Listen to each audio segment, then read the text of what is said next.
লা জিদ্দা ওয়ালা নিদ্দা ওয়ালা হাদ্দা লিমাওলা আল আনা কামা কানা ওয়ালাম ইয়ালকা যাওয়ালা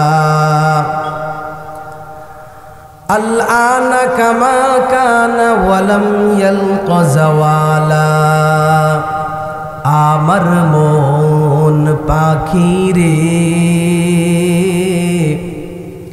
বুঝাইতে পারলাম না আমার মন পাখি রে বুঝাইতে পারলাম না পরের বাড়ি আর সাজাইও না মইরা গেলে পইড়া থাকবে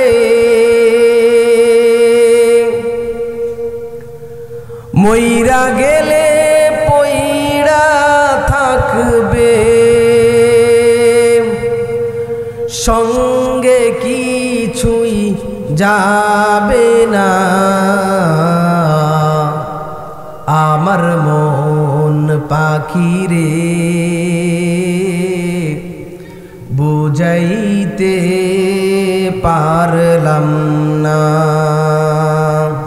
ইদা মাতাল ইনসান ইনকাতা আনহু আমালু ও মানুষ ও আমার উম্মত শুনো ও বৈষ্কলার মুসলমান শুনো পর্দার অন্তরালের মা বোনেরা শুনো আল্লাহর নবী সাল্লাল্লাহু আলাইহি ওয়াসাল্লাম জানায়া দেন মানুষ মারা যাওয়ার সঙ্গে সঙ্গে তার আমলগুলো বন্ধ হয়ে যায় ইল্লা মিন সালাসা তিনটা আমল জারি থাকে কয়টা আমল সুবহানাল্লাহ কয়টা আমল ইল্লা মিন সালাসা তিনটা আমল জারি থাকে তিনটা আমল জারি থাকে মানুষ মারা যায় তার আমল বন্ধ হয়ে যায় সে চাইলেও আর আমল করতে পারে না আল্লাহ রব্বুল আলামিন অত্যন্ত দয়া করে মায়া করে আমাদের জন্য একটা সুন্দর ব্যবস্থা করে রেখেছেন সেই সুন্দর ব্যবস্থাটা হইল তিনটা আমল বাকি থাকে মানুষ মারা যায় কবরের মধ্যে গিয়া পৌঁছবে কবরের মধ্যে গিয়ে বসে বসে পায়ের উপর পাও তুলে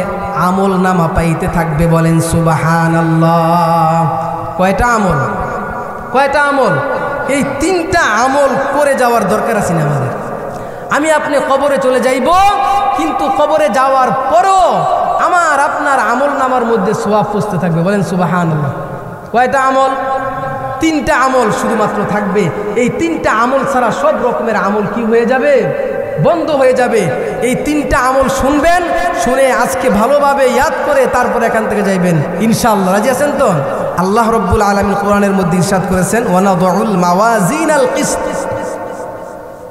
আমি হাসরের দিন প্রত্যেকটা মানুষের আমল নামাকে আমি ওজন দেব নামাজ বলে আমাদের ওজন দিব দাড়িপাল্লা দিয়া রোজা বলে আমাদের ওজন দিব জিকির বলে আমাদের ওজন দিব এগুলো যদি আজ থেকে 100 বছর আগে মানুষকে বোঝানো যেত যে আপনাদের আমল নামাগুলো ওজন দেওয়া হইব মানুষ কি খুব সহজে বুঝতো কি বলে আরে ভাই আমল আবার ওজন দেয় কেমনে ধরা যায় না ছোঁয়া যায় না যদি লাকড়ি হইতো বিশাল বড় একটা দাড়িপাল্লা দিয়া সেটাকে আমরা কি করতে পারতাম মাপতে পারতাম চাউল ডাউল হইলে ওজন আছে বাটকারা দিয়ে আমরা কি করতে পারতাম মাপতে পারতাম নামাজ আবার মাপ দিব কেমনে এজন্য এই আয়াতের ব্যাখ্যার মধ্যে ইমাম বুখারী রাহমাতুল্লাহি আলাইহি তার বুখারী শরীফের শেষ হাদিসটা এটা দ্বারা শুরু করেছেন এবং এটা দ্বারা বলেছেন যে হ্যাঁ ওজন দেওয়া হবে এটাই সত্য কিন্তু মুতাজিলা সহ কিছু কিছু অন্যান্য গ্রুপ যারা আছে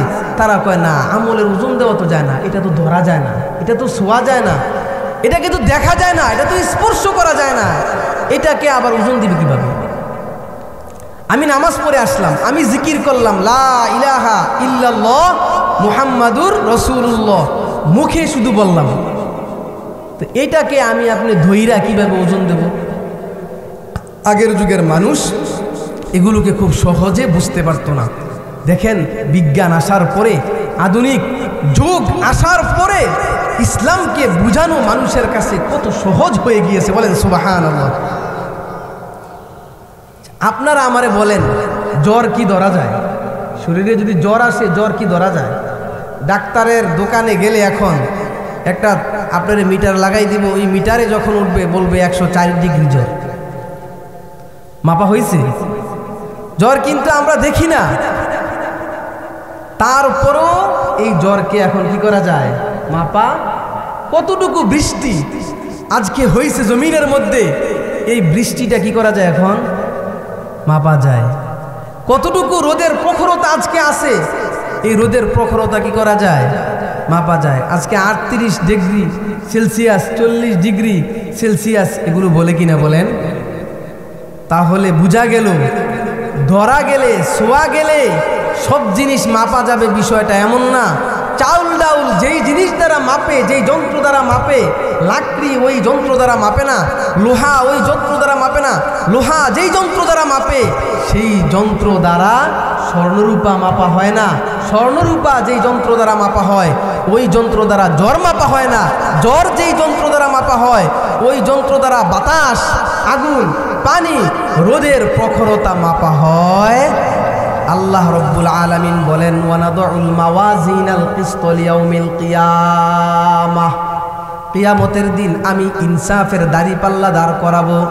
সেই দাড়ি পাল্লার মধ্যে আমি আল্লাহ রব্বুল আলামিন মানুষের আমল নামাগুলো মাপ দিব। বলেন সুবহানাল্লাহ। তাহলে নামাজ, রোজা, হজ, যাকাত এগুলো মাপ দেওয়া সম্ভব কিনা বলেন? আল্লাহ রব্বুল আলামিন তো এমন সত্তার নাম, যেই সত্তা অসম্ভব জিনিসকেও কি করতে পারেন? সম্ভব করতে পারেন।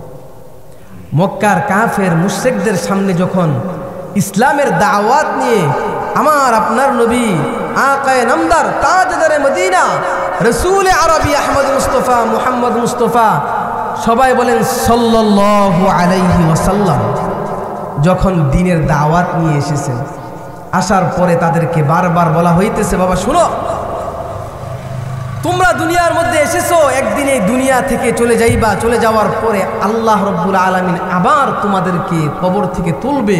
প্রত্যেকটা মানুষকে তুলে আল্লাহ রব্বুল আলামিন তোমাদের থেকে হিসাব নিবে, আমল নামার ওজন দিবে। তোমাদের জন্য জান্নাতের ব্যবস্থা করে রেখেছেন, জাহান্নামের ব্যবস্থা করে রেখেছেন। এই সবগুলো বিষয় যখন আল্লাহর নবী দাওয়াত দিলেন, কাফের মুশরিকরা একজন আরেকজনের সাথে কয়, খবর শুনছস নি? কয় কি? আমরা বলে মারা গেলে আবার বলে জীবিত। এটা কেমন কথা? মারা গেলে আমরা হাড্ডিটি খুঁজা পাওয়া যাবে? কেউ পাওয়া যায়? কবরের মধ্যে গেলে খুঁজা পাওয়া যায়? মাংস পাওয়া যাবে? কোনো কিছু পাওয়া যাবে? তাহলে এই যে মুহাম্মদ একটা পাগল যে বের হয়েছে, আইয়া দিন নিয়ে নাই রাত নাই, যেখানে দাঁড়াই সেখানে আইসে আমাদেরকে খালি দাওয়াত দেওয়া শুরু করে দিছে। এই মুহাম্মদে আমরা কি আজগুবি কাহিনী শোনায়? মানুষ মারা যাওয়ার পরে বলে আবার তাদেরকে কি করব? জীবিত করব। তাদেরকে কি করব? একে অপরের সাথে এটা বলা বলি করতেছে, একজন আরেকজনের সাথে বলা বলি করতে করতে করতে করতে একদিন রসুলের কাছেই এসে প্রশ্ন করে ফেলছে, রসুল আপনারা যে আমরা নবী মানব, আর আপনি কি আজগুবি কথাবার্তা বলেন? মানুষ মারা যাওয়ার পরে এই মানুষগুলোকে বলে আবার পুনরায় সৃষ্টি করা হবে, আবার পুনরুত্থান করা হবে, আবার বলে তাদেরকে রূহ দেওয়া হবে, আবার বলে শরীর দেওয়া হবে। আরও বাড়াইয়া বাড়াইয়া এখন যে এই শরীরের মধ্যে পিঠা লাগাইতে পারতো না আল্লাহ, আরও এই শরীরটারে 70 হাত লম্বা করব, তারপরে কঠিনভাবে একটা মানুষকে কি দিব? মাইর দিবে। এই যে কথাগুলো বলতেছেন, এটা কেমনি সম্ভব?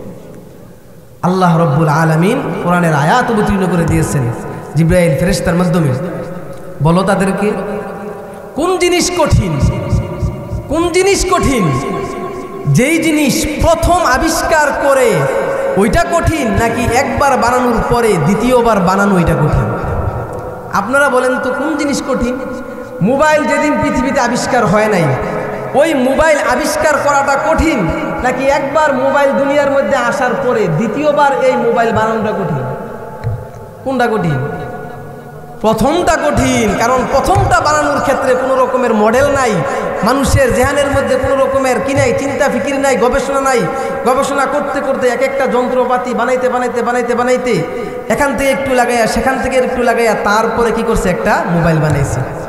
একবার যদি এই মোবাইল বানানো হইয়া যায়, আর এই মোবাইল যদি বাংলাদেশে আসে, বাংলাদেশে আসার পরে ওই ধূপ খোলা আছে না, জিঞ্জিরে আছে না, হায় রে ভাই রে ভাই, 2 নাম্বার 3 নাম্বার 4 নাম্বার 5 নাম্বার নেই, 10 নাম্বার পর্যন্ত বানাইয়া মার্কেটে ছেড়ে দেয়, আপনি চিনতেনও না। গুলিস্তান গেছে একজন, যাওয়ার পরে সেখানে দেখাইছে অনেক সুন্দর মোবাইল, কম দামে বিক্রি করে দিচ্ছে। আমার বন্ধুর কথা বলতেছি, সেই মোবাইল নিয়ে বাড়িতে আসছে, আসার পরে দেখে মোবাইলের ভিতরে, মোবাইলের কোনো নাট পার্স কোনো কিছু নাই, মোবাইলের ভিতরে একটা সাবান দিয়ে তাদের ধরাই দিচ্ছে। এমনই করে আপনারা জানেন জিঞ্জিরা সহ বিভিন্ন জায়গার মধ্যে বিভিন্ন রকমের একটা মোবাইল, যেই কোনো যন্ত্র পৃথিবীতে আবিষ্কার হওয়ার পরে তারা এই যন্ত্রটা নিয়ে আসে, আসার পরে পুরোটা পাট পাট পাট পাট করে খুলে কি কি দিছে, কেমনে কেমনে দিছে, দিয়া তারা আবার এটা ডুপ্লিকেট বের করে মার্কেটে কি করে দেয়। তাহলে প্রথম মোবাইল তো তারা বানাইতে পারে না, পারছে চীন, আমেরিকা, রাশিয়া প্রথম জিনিসটা বের করে দেয়, সেটা দেখার পরে আমাদের বাঙালিরা হুবহু নকল করে 2 নম্বরটা কি করে দেয়, মার্কেটে ছেড়ে দেয়। প্রথমটা বানানো কঠিন, দ্বিতীয়টা বানানো কঠিন। আল্লাহর নবী সাল্লাল্লাহু আলাইহি ওয়াসাল্লাম ডাক দিয়া বলেন, শুনো, তোমাদের মতো মানুষকে আল্লাহ রাব্বুল আলামিন প্রথমবারে যদি এত সুন্দরভাবে সৃষ্টি করতে পারে, আল্লাহ রাব্বুল আলামিন ডাক দিয়া বলেন, শোনো, আল্লাহর নবী সাল্লাল্লাহু আলাইহি ওয়াসাল্লামকে জানায়া দেন, বলেন শোনো, মানুষদেরকে জানায়া দেন, প্রথমবারে যদি আমি আল্লাহ রাব্বুল আলামিন এত সুন্দর করে মানুষ বানাইতে পারি, কুল কায়নাত বানাইতে পারি, মাখলুক বানাইতে পারি, এই মানুষগুলো যখন দুনিয়া ছেড়ে অন্ধকার কবরের মধ্যে চলে যাইবে, আমি আল্লাহর জন্য প্রথম মডেলে আবার দ্বিতীয়বার বানানো আমি আল্লাহর জন্য কঠিন কোনো কিছু না।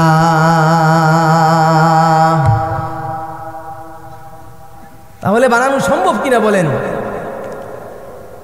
এই যে আল্লাহ রাব্বুল আলামিন সব কিছু করতে পারেন, সব কিছু করতে পারেন, এগুলো করে আল্লাহ রাব্বুল আলামিন আমাদেরকে দুনিয়ার মধ্যে কি করতেছেন, দেখাইতেছেন না ভাই, দেখাইতেছেন।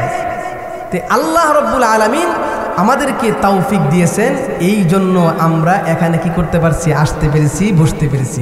আল্লাহর তৌফিক ছাড়া এখানে আসাও সম্ভব না, বসাও সম্ভব না। আল্লাহর নবী সাল্লাল্লাহু আলাইহি ওয়াসাল্লাম হাদিস শরীফের মধ্যে বলেন, যেই মানুষগুলো এখানে বসেছে, মনে আসেনি কথা, যেই মানুষগুলো এই প্যান্ডেলের নিচে বসেছে, আল্লাহর নবী সাল্লাল্লাহু আলাইহি ওয়াসাল্লাম বলেন, তাদেরকে আল্লাহর ফেরেশতারা চতুর্দিকে এসে সিসি ক্যামেরার দ্বারা রেকর্ড করতে থাকেন, বলেন সুবহানাল্লাহ। আল্লাহর নবী সাল্লাল্লাহু আলাইহি ওয়াসাল্লাম বলেন, তাদের উপরে আল্লাহ রাব্বুল আলামিন তার খাস রহমত বরকত নাজিল করেন, বলেন সুবহানাল্লাহ। আমরা এখানে আপনাদের সাথে বসে আলোচনা করতেছি না, আমি আলোচনা করতেছি, আপনারা আবার শুনতেছেন। আল্লাহর নবী সাল্লাল্লাহু আলাইহি ওয়াসাল্লাম হাদিস শরীফের মধ্যে ইরশাদ করেন, যেই মানুষগুলো এখানে বসে একে অপরের সাথে আল্লাহ রাব্বুল আলামিনের শান শৌকত মান নিয়ে আলোচনা করতেছে, কোরআন হাদিস নিয়ে আলোচনা করতেছে, আল্লাহর নবী সাল্লাল্লাহু আলাইহি ওয়াসাল্লাম বলেন, ওয়া যাকারাহুমুল্লাহু ফী মান ইনদাহ। আল্লাহ রাব্বুল আলামিন আসমানের মধ্যে ফেরেশতাদেরকে ডাক দেন, ফেরেশতাদেরকে ডাক দিয়ে এভাবে বসেন, বসে সেখানে আল্লাহ রাব্বুল আলামিন ফেরেশতাদের সাথে আমার আপনাকে নিয়ে সেখানে আলোচনা করেন। আমরা এখানে আলোচনা করতেছি, আর আল্লাহ রাব্বুল আলামিন কারা কারা এখানে আসছে তাদেরকে নিয়ে ফেরেশতাদের সাথে কি করেন, আলোচনা করেন। সুবহানাল্লাহ। তো এখানে আসতে পেরে বসতে পেরে লাভ না লস, লাভ না লস। মাহফিল যেখানে পাইবেন, ওয়াজ মাহফিল যেখানে পাইবেন, আলেম ওলামাদেরকে যেখানে পাইবেন, যাইয়া সেখানেই তাদেরকে ধরবেন। কেন ধরবেন ভাই, কেন ধরবেন? দেখেন আপনারা তো এই সময়টা আর নাই যে মাদ্রাসায় গিয়ে কিছু শিখবেন, আছে এই সময়টা আপনাদের হাতে হয়তো নাই যে তাবলিগে যাইবেন 40 দিন, চরমনায় যাইবেন, বিভিন্ন বড় বড় বুজুর্গদের সোহবতে যাইবেন, গিয়ে দীর্ঘ সময় বসে থেকে থেকে সব কিছু শুনবেন, শিখবেন, এই সময়টা আছে আপনাদের? এই সময়টা এখন নাই। তো এখন যতটুকু ওয়াজ মাহফিল থেকে শুনতে পারেন, শিখতে পারেন, বুঝতে পারেন, সেটাই তো আমার আপনার আমলের জন্য জরিয়া বানাইতে হবে, ঠিক কি বলেন? এই জন্য আমরা যেখানে ওয়াজ মাহফিল পাবো সেখানে আমরা কি করব? বসার চেষ্টা করব। মা তাওফিকি ইল্লা বিল্লাহ। সম্মানিত হাজরিন, আমি আমার কয়েকটা অভিমত ব্যক্ত করে ইনশাল্লাহ আমি আমার আলোচনা শুরু করব। দেখেন, আপনারা হয়তো অনেকে আমাকে চিনেন, আলহামদুলিল্লাহ। আমি আপনাদের এলাকার সন্তান, আপনাদের এই এলাকার মধ্যে থেকে ছোটোকালে বড় হয়েছি, আস্তে আস্তে চৌমুহনী মাদ্রাসার মধ্যে পড়েছি। এখানে এসে এখানের ওস্তাদ ছিলেন, আমার ওস্তাদ এখানে বসা আছেন, আলহামদুলিল্লাহ। আমি উস্তাদের কাছে অনেক সুন্দর করে আমি বিভিন্ন জায়গায় বলি, আমরা মাদ্রাসায় পড়াশোনা করছি। মাদ্রাসায় পড়াশোনা করলে সাধারণত আগের যুগে তারা বাংলা, অঙ্ক, ইংরেজিতে অনেক দুর্বল থাকে, কিন্তু আলহামদুলিল্লাহ এই উস্তাদের বরকতে, আল্লাহ পাক রব্বুল আলামিনের দয়ায় আমরা যারা উস্তাদের কাছে পড়েছি, আমাদের হাতের লেখা, আমাদের বাংলা, অঙ্ক, ইংরেজি এগুলো একদম 100 আলহামদুলিল্লাহ আমরা শিখতে পেরেছি। হয়তো উচ্চমান সম্পন্ন পড়াশোনা করতে পারি নাই, মনে করেন 4-5 পর্যন্ত যতটুকু প্রয়োজন আমরা ততটুকু আলহামদুলিল্লাহ শিখতে পেরেছি। তো চৌমুহনী মাদ্রাসায় পড়েছি, এই মসজিদে আমরা অনেক এসে নামাজ পড়েছি। তারপরে আমাদের সাথী ভাই, এই যে আমাদের সাথী ভাই, আমরা একসাথে পড়াশোনা করেছি। এলাকারও অনেক মানুষ আমরা একসাথে পড়াশোনা করেছি। তো এখানে আমি আপনাদের সামনে কিছু কথাগুলো বলবো। এই কথাগুলো বলার ক্ষেত্রে হয়তো আপনারা দুইটা ভাগ হয়ে যাবেন। এক ভাগ মানুষ বলতে পারেন, ও এই মানুষ এটা আমাদের ছোট ভাগিনা। আবার অনেকে বলতে পারেন আমাদের কি নাতি নাতি। বিষয়টা হইল এমন না, রাসূলুল্লাহ সাল্লাল্লাহু আলাইহি ওয়াসাল্লাম যখন মানুষের কাছে দাওয়াত দিয়েছেন, অনেকে বলছে সে তো আমাদের বংশের লোক। আল্লাহ যদি নবী বানায় তাহলে অন্য একজনকে নবী বানানো দরকার। ভাই, আল্লাহ তো আসমান থেকে ফেরেশতা পাঠাইবে না নবী হিসাবে, আমাদেরকে আপনাদেরকেই কি করবে? আল্লাহর দায়ী বানাইয়া সমাজের কাছে কি করবে? পাঠাবে। আমরা যে কথাগুলো বলবো সেই কথাগুলো কোরআন এবং হাদিস থেকে বলবো। কোথা থেকে বলবো? কোরআন এবং হাদিস থেকে। এই কথাগুলো তো আর মিথ্যা না। হয়তো আমি ছোট মানুষ, আপনাদের ভাগিনা, আপনাদের নাতি, কথাগুলো কি না ভাই? মিথ্যা না, কথাগুলো সত্য। আবার আরেক শ্রেণীর মানুষ এমন আছে, আমি আশা করি আপনারা সেই শ্রেণীর মানুষই হইবেন, যেহেতু সে আমাদের মানুষ, যেহেতু সে আমাদের এলাকার মানুষ, তাহলে মনে হয় অন্যান্য মানুষের প্রতি আমাদের বিশ্বাসটা কম। আমার ভাগিনা যেহেতু এই কথাগুলো বলে গেছে, তাহলে এই কথাগুলোই সত্য। আমার নাতি যেহেতু এই কথাগুলো বলে গেছে, তাহলে এই কথাগুলোই কি সত্য। অন্যান্য মানুষ যদি আসতো, হয়তো কিচ্ছা কাহিনী বানাইয়া আমাদেরকে বিভিন্নভাবে ভেলকি দিয়া বিভিন্ন রকমের কথাবার্তা বললে আমাদেরকে ভুলাই দিয়া গেছে, কিন্তু আমাদের ভাগিনা, আমাদের এলাকার মানুষ, সে তো আমাদের সাথে ভুলভাল বুঝাইয়া যাইতে পারবে না। যদি আজকে ভুলভাল কইয়া যায়, সকালবেলা গিয়া আপনারা আমাদের ঘরের মধ্যে গিয়া একটা আন্দোলন চালাইতে পারবেন না? পারবেন না কি বলেন? আমার ওই দৈরা আনতে পারবেন না?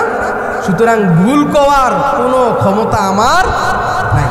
তাছাড়াও আল্লাহর নবী সাল্লাল্লাহু আলাইহি ওয়াসাল্লাম খুব ভয় পাইতেন, কারণ আল্লাহ রব্বুল আলামিন স্পষ্ট ভাষায় ঘোষণা দিয়ে দিয়েছেন, যদি দিনের ব্যাপারে, ধর্মের ব্যাপারে, কোরআন হাদিসের ব্যাপারে কেউ মিথ্যা কথা বলে, তার কিয়ামত হবে জাহান্নাম, তার হাসর হবে জাহান্নাম, এবং কিয়ামতের দিন তার জিহ্বাটাকে আল্লাহ রব্বুল আলামিন টান দিয়ে কেচি দ্বারা কেটে দিবে। সুতরাং মিথ্যা কথা বলার কোনো সুযোগ। এখন আমি আপনাদের সামনে কিছু গুরুত্বপূর্ণ আলোচনা করে যাব। এই আলোচনাগুলো আজকে এখন শুনবেন, ইনশাল্লাহ আগামীকাল থেকে আবার আগের মতো হয়ে যাবে। কি বলেন? তাহলে আমাদের শুনতে হবে কোন নিয়তে? আমলের নিয়তে। কোন নিয়তে? কোন নিয়তে? আমলের নিয়তে। সবাই বলেন কোন নিয়তে? আমল করার জন্য আমরা রাজি আছি তো ইনশাল্লাহ। আল্লাহকে দেখাইতে নারায়ে তাকবীর, নারায়ে তাকবীর। আল্লাহ তুমি আমাদের সবাইকে কবুল করে নেন, সবাই বলুন আমিন। সম্মানিত হাজিরিন, দেখেন আমাদের সময়টা খুবই অল্প একটা সময় নিয়ে আমি আপনাদের সামনে এসেছি। আবার অল্প সীমিত সময় নিয়ে আপনারা এই দুনিয়াতে এসেছেন। দুনিয়াতে কিভাবে এসেছেন? সামান্য সময় নিয়ে। এখানে যারা এসেছেন তাদের হায়াত, অনেকের বয়স তো এমন হয়ে গেছে, আমরা যখন ছোট ছিলাম আপনাদেরকে আমরা যুবক দেখেছি, আমি তো চেহারাগুলো চিনি, আমি যুবক দেখেছি, এবং আমার মতো এই যে কাঁচা দাড়িওয়ালা দেখেছি। আজকে অনেককে দেখতেছি আমরা যে এই মানুষগুলো কি হয়ে গেছে, দাড়িগুলো পেকে গেছে। এই যে দীর্ঘ একটা 30 বছর 40 বছর 50 বছরের জীবন কোন দিক দিয়ে কার চলে গেছে কেউ বলতে পারবেন? চোখের পলকে চলে গেছে না? সবাই বলেন চোখের পলকে চলে গেছে না? চোখের পলকে কিন্তু চলে গেছে। যার বয়সটা 50 বছর হয়ে গিয়েছে, ওই মানুষটা হয়তো আর 10টা বছর দুনিয়ার মধ্যে বাঁচবে, হয়তো ওই মানুষটা আর 20টা বছর দুনিয়ার মধ্যে বাঁচবে। যার বয়স 60 বছর হয়ে গিয়েছে, হয়তো ওই মানুষটা আর দুনিয়ার মধ্যে 10 বছর বাঁচবে, হয়তো ওই মানুষটা আর দুনিয়ার মধ্যে 5 বছর বাঁচবে। ও বাবা, ভালো করিয়া লক্ষ্য করে শোনো, ভালো করিয়া লক্ষ্য করে বুঝো, এই 60 বছরের জীবন কোন দিক দিয়ে কখন চলে গেল আপনি টের পাইলেন না। তাহলে সামনে যে আর 10 বছর আছে, 20 বছর আছে, 30 বছর আছে, ওই 20 বছর 30 বছর 10 বছর সময়টা যাইতে বেশি সময় লাগবে, চোখের পলকে চলে যাইবে।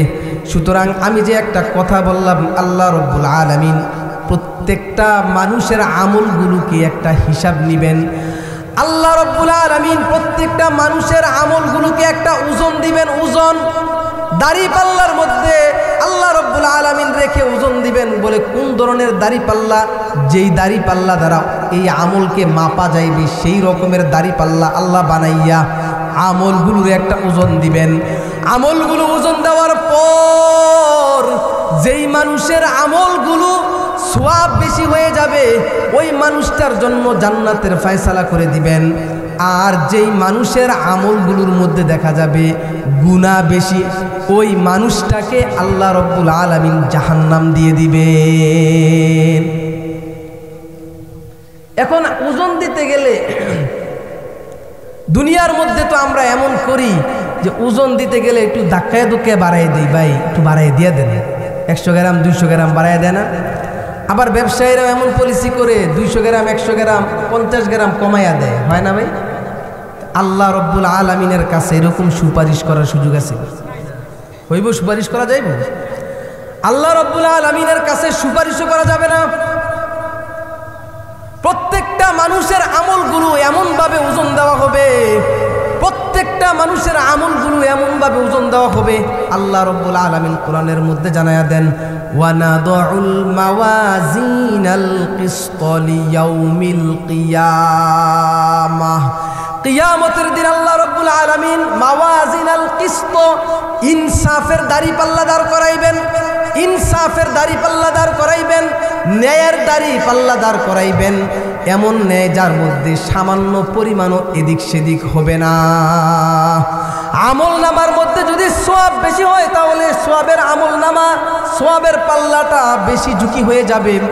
আর আমল নামার মধ্যে যদি গুনাহ বেশি হয়, গুনাহের পাল্লাটা বেশি ভারী হয়ে যাবে। যেইটা বেশি ভারী হবে ওই দিকে ওই বান্দার জন্য ফয়সালা হয়ে যাবে। এবার আমাকে আপনারা একটা কথা বলেন, যারা এখানে আছেন, যাদের বয়স আমার বাবার বয়সে অনেকে আছেন, আমার বড় ভাইয়ের বয়সের অনেকে আছেন, আমাদের বয়সেরও তো অনেকে আছেন। এই যে একটা বয়স আমাদের চলে গেল, মানুষের দিকে তাকায় লাভ নাই, নিজের হিসাবটা আমরা একটু নিজে করি। যার 30 বছর চলে গেছে, 30 বছরের মধ্যে এখন যদি আপনার মৃত্যু হয়, এই আমলনামা নিয়ে যদি আপনি কবরের মধ্যে যান, এখন মৃত্যু হয়েছে, এই আমলনামা নিয়ে আপনি কবরের মধ্যে গেছেন, এবার আপনি আপনার হিসাবটা টান দেন, ওজনের মধ্যে তোলেন, গুনাহ বেশি নাকি সওয়াব বেশি? নিজের হিসাব নিজে করেন, গুনাহ বেশি নাকি সওয়াব বেশি? বাবা, যদি গুনাহ বেশি হয়ে থাকে, সওয়াব যদি বেশি হয়ে থাকে, আলহামদুলিল্লাহ, সওয়াব আরো বাড়ায়া দেন। সওয়াব যদি বেশি হয়ে থাকে, আলহামদুলিল্লাহ, সওয়াব আরো বাড়ায়া দেন, নেকের কাজগুলো আরো বাড়ায়া দেন। কেন? আল্লাহর নবী সাল্লাল্লাহু আলাইহি ওয়াসাল্লাম দুনিয়ার মধ্যে এমন একজন মানুষ ছিলেন, আল্লাহর নবী সাল্লাল্লাহু আলাইহি ওয়াসাল্লাম দুনিয়ার মধ্যে এমন একজন নবী ছিলেন যিনি সর্বশ্রেষ্ঠ নবী, এমন একজন রাসূল ছিলেন যিনি সর্বশ্রেষ্ঠ রাসূল, যেই রাসূলের পিছনের সবগুলো গুনাহ মাফ, সুবহানাল্লাহ। যেই রাসূলের সামনের যত গুনাহ আছে সবগুলো গুনাহ মাফ, বলেন সুবহানাল্লাহ। ওই নবী সাল্লাল্লাহু আলাইহি ওয়াসাল্লাম তাহা মা আনজালনা আলাইকাল কুরআনা লিতাশকা, আল্লাহ রাব্বুল আলামিন বলেন আমি কোরআন অবতীর্ণ করেছি। এই কোরআন আল্লাহর নবী সাল্লাল্লাহু আলাইহি ওয়াসাল্লাম নামাজের মধ্যে সারা রাত পড়তেন, সারা রাত পড়তেন, সারা রাত পড়তেন। আল্লাহ রব্বুল আলামিন নবীজির এই কষ্ট দেখে আবার বলতেছেন আমি কোরআন অবতীর্ণ এই জন্য করি নাই, তুমি সারা রাত কাঁদতে কাঁদতে, সারা রাত নামাজ পড়তে পড়তে, সারা রাত ইবাদত বন্দেগী করতে করতে তোমার পাও দুইটাকে ফুলাইয়া ফেলবা। সারা রাত দাঁড়াইয়া নবীজি সারা রাত দাঁড়াইয়া নামাজ পড়তেন, পাও দুইটা ফুলে যাইত, বলেন সুবহানাল্লাহ। নবীজির যদি এই অবস্থা হয়, যার সামনের গুনাহগুলো মাফ, পিছনের গুনাহগুলো মাফ, তারপরেও কি ইবাদত বন্দেগী করা ছেড়ে দিয়েছে? বলেন। আবু বকর ফিল জান্নাহ, ওমর ফিল জান্নাহ, উসমান ফিল জান্নাহ, আলী ফিল জান্নাহ। আল্লাহর নবী সাল্লাল্লাহু আলাইহি ওয়াসাল্লাম হাদিস শরীফের মধ্যে ঘোষণা করে দিয়েছেন দুনিয়ার মধ্যে থাকা অবস্থায় 10 জন সাহাবীকে আল্লাহর নবী জান্নাতের ঘোষণা দিয়ে দিয়েছেন। সুবহানাল্লাহ। সুবহানাল্লাহ কি আপনারা আগামী শুক্রবারে মসজিদে গিয়ে কইবেন নাকি মাহফিল একটু করার দরকার আছে? মুখ খুললে যদি 2-1 বার সুবহানাল্লাহ বলেন গুনাহ হইব নাকি সওয়াব হইব? বলেন সুবহানাল্লাহ, আরো জোরে বলেন সুবহানাল্লাহ। আবু বকর ফিল জান্নাহ, ওমর ফিল জান্নাহ, উসমান ফিল জান্নাহ, আলী ফিল জান্নাহ। এভাবে নাম ধরে ধরে আল্লাহর নবী সাল্লাল্লাহু আলাইহি ওয়াসাল্লাম জান্নাতের ঘোষণা দিয়ে দিয়েছেন। তারপরও আবু বকর সিদ্দিক রাদিয়াল্লাহু তাআলা আনহুর জীবনে এক ওয়াক্ত নামাজ কাজা হয়ে গেছে এমন ইতিহাস পাওয়া যায় না। ওমর রাদিয়াল্লাহু তাআলা আনহুর জীবনে নামাজ ছেড়ে দিয়েছে এমন ইতিহাস পাওয়া যায় না। উসমান রাদিয়াল্লাহু তাআলা আনহুর জীবনে নামাজ ছেড়ে দিয়েছে এমন ইতিহাস পাওয়া যায় না। আলী রাদিয়াল্লাহু তাআলা আনহুর জীবনে নামাজ ছেড়ে দিয়েছে এমন ইতিহাস পাওয়া যায় না। বরং ইতিহাসের মধ্যে পাওয়া যায় আবু বকর রাতের আধারে দাঁড়ায়া দাঁড়ায়া আল্লাহ রাব্বুল আলামিনের কাছে কান্না করতেছেন, ওমর কান্না করে, উসমান গনি রাদিয়াল্লাহু তাআলা আনহু কান্না করে, আলী রাদিয়াল্লাহু তাআলা আনহু কান্না করে। কারণ তারা জানে তাদের হাসর কেমন হবে, কারণ তারা জানে দুনিয়ার মধ্যে যদি আমি জান্নাতের সার্টিফিকেট পাইয়া যাই তারপরও আমি আল্লাহ রব্বুল আলামিনের কাছে ইবাদত বন্দেগী করে করে আমার মাকাম আরো মর্যাদা বাড়াইতে হবে। আউলিয়ারা কারে উকবা ইখতিয়ার, জাহেলারা কারে দুনিয়া ইখতিয়ার।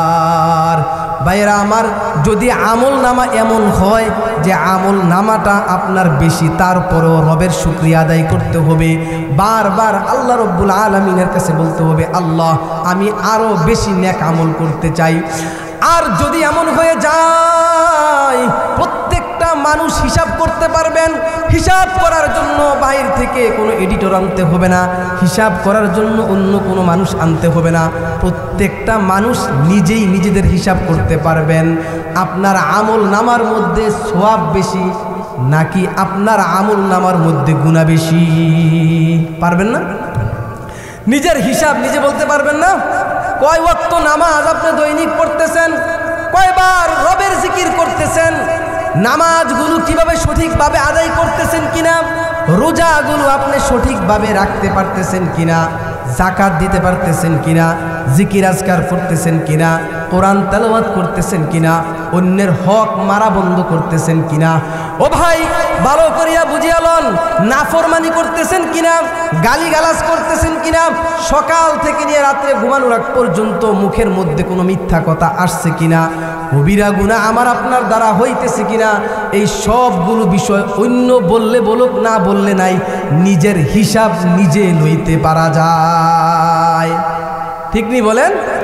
এই জন্য আল্লাহর নবী সাল্লাল্লাহু আলাইহি ওয়াসাল্লাম বলেছেন, হাসিবু ক্বাবলা আন তুহাসাবু, হাসরের মাঠে তোমাদের আমলের হিসাব নেওয়ার আগে তোমরা নিজেরা নিজেদের আমলের একটা হিসাব করো, তাহলেই তো আমি আপনি বুঝতে পারবো আমার আপনার আমলের কি অবস্থা। ঠিক নি বলেন? এই জন্য ভাইয়েরা আমার, যদি 50 বছর একজন মানুষের জীবন থেকে চলে যায়, গত 50 বছরের একটা হিসাব টান দেন, ওই 50 বছরের মধ্যে আমার আমল নামা বেশি, আমল নামার মধ্যে সওয়াব বেশি, নাকি আমার আমল নামার মধ্যে গুনাহ বেশি? যদি গুনাহ বেশি হয়ে যায় তাহলে আজকে থেকে, এখন থেকে তওবা ইস্তেগফার করে আল্লাহ রব্বুল আলামিনের পথে ফিরে আসেন। যদি গুনাহ বেশি হয়ে যায়, সব রকমের গুনাহগুলো ভুলে, সব রকমের গুনাহগুলো ছেড়ে দিয়ে আল্লাহ রব্বুল আলামিনের ইবাদতের মধ্যে লিপ্ত হয়ে যান। এটা কোনো কঠিন কাজ নাকি? কঠিন কোনো কাজ না। মানুষের পক্ষে সব কিছু করা সম্ভব। অল্প সময়ের এই হায়াত নিয়ে আমরা দুনিয়ার মধ্যে এসেছি। আমি আপনি আসার আগে এই দুনিয়াতে আমাদের চেয়েও বীর বাহাদুর আরও অনেকে ছিল না? বলেন, শক্তিশালী মানুষ ছিল না? ক্ষমতাধর মানুষ ছিল না? ধনে জনে সব কিছুতেই বেশি আমাদের চেয়ে ছিল না? ছিল। কিন্তু এই মানুষগুলো তো আজকে দুনিয়াতে নাই। যদি এই মানুষগুলো দুনিয়াতে না থাকে, আমাদেরকেও তো এই দুনিয়া ছেড়ে একদিন কি করতে হবে? চলে যাইতে। এই জন্য আল্লাহ রাব্বুল আলামিন কোরআনের মধ্যে জানায়া দেন, কুল্লু নাফসিন যায়িকাতুল মাউত ওয়া ইন্নামা তুওয়াফাউনা উজুরাকুম ইয়াওমাল কিয়ামাহ ফামান যুহজিহা আনিন নারি ওয়া উদখিলাল জান্নাতা ফাকাদ ফাজ ওয়ামাল হায়াতুদ দুনিয়া ইল্লা মাতাউল গুরুর। মহা সফলতার একটা গল্প আমি শোনাই। আল্লাহ রাব্বুল আলামিন বলেন, মহা সফল ওই ব্যক্তি, মহা সফল, মহা সফল।